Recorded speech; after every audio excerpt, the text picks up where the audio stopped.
Board ಒಂದು ಬಿಳಿ ಆನೆ ಇದ್ದಂಗೆ ಸುಮ್ಮನೆ ದುಡ್ಡು ಖರ್ಚಾಗ್ತಾ ಇದೆ ಸರ್, ಅದರಿಂದ ಕೆಲಸ ಆಗ್ತಾ ಇಲ್ಲ ಅಂತ ಆಮೇಲೆ ಬಿಜೆಪಿಯವರು ಕೇಳ್ರಿ, ಇಲ್ಲಿ ಕೇಳಪ್ಪ, ಇಲ್ಲಿ ನಾವು ಹೋಗ್ತೀನಿ ನೋಡಾಗ್ರೆ ಕೇಳೋದು ಕೇಳಿ ಕೇಳಿ ಅಂತಂದ್ರೆ ನೀವು ಕೇಳಿದಕ್ಕೆಲ್ಲ ಉತ್ತರ ಕೊಡಕ್ಕಾಗುತ್ತಾ? ನಾನು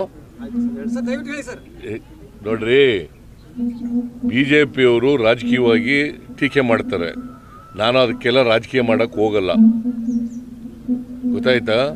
ಈಗ 19ನೇ ಗೇಟು ಅಲ್ಲಿರ್ತಕ್ಕಂಥ ಚೈನು ಕಟ್ಟಾಗಿ ನೀರು ಹೋಗ್ತಾ ಇದೆ.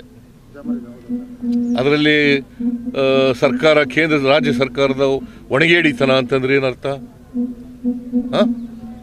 ನಾವು ಅದರ ಮೇಂಟೆನೆನ್ಸು ಅವೆಲ್ಲ ನೋಡ್ಕೊಳ್ತಕ್ಕಂಥವ್ರು, ತುಂಗಭದ್ರಾ ಡ್ಯಾಮನ್ನೆಲ್ಲ ನೋಡ್ಕೊಳ್ತಕ್ಕಂಥವ್ರು ಬೋರ್ಡ್ ನೋಡ್ಕೊತಾರೆ, ಗೊತ್ತಾಯ್ತಾ? ನಾನು ಈಗ ಯಾರನ್ನೂ ಕೂಡ ಇಂಥವರೇ ತಪ್ಪು ಮಾಡಿದ್ದಾರೆ ಅಂತ ಹೇಳಕ್ಕೆ ಹೋಗಲ್ಲ. ಚೇರ್ಮನ್ ತಪ್ಪು ಮಾಡಿದ್ದಾರೆ, ಅಥವಾ ಇನ್ಯಾರೋ ಆಂಧ್ರದವ್ರು ತಪ್ಪು ಮಾಡಿದ್ದಾರೆ, ತೆಲಂಗಾಣದವ್ರು ತಪ್ಪು ಮಾಡಿದ್ದಾರೆ, ಕರ್ನಾಟಕದವ್ರು ತಪ್ಪು ಮಾಡಿ ಅಂತ ಹೇಳಕ್ಕೆ ಹೋಗಲ್ಲ. ನೀರು 19ನೇ ಕ್ರಸ್ಟ್ ಗೇಟು ಅಲ್ಲಿ ಚೈನ್ ಕಟ್ಟಾಗಿ ನೀರು ಹೋಗಿದೆ. ನೀರು ಈಗ ನಮ್ಗೆ ಇರ್ತಕ್ಕಂಥ ಪ್ರಶ್ನೆ ಏನಪ್ಪ ಅಂತಂದರೆ, ನೀರು ತುಂಬಿತ್ತು, 105 TMC ನೀರುವರೆಗೂ ತುಂಬಿತ್ತು.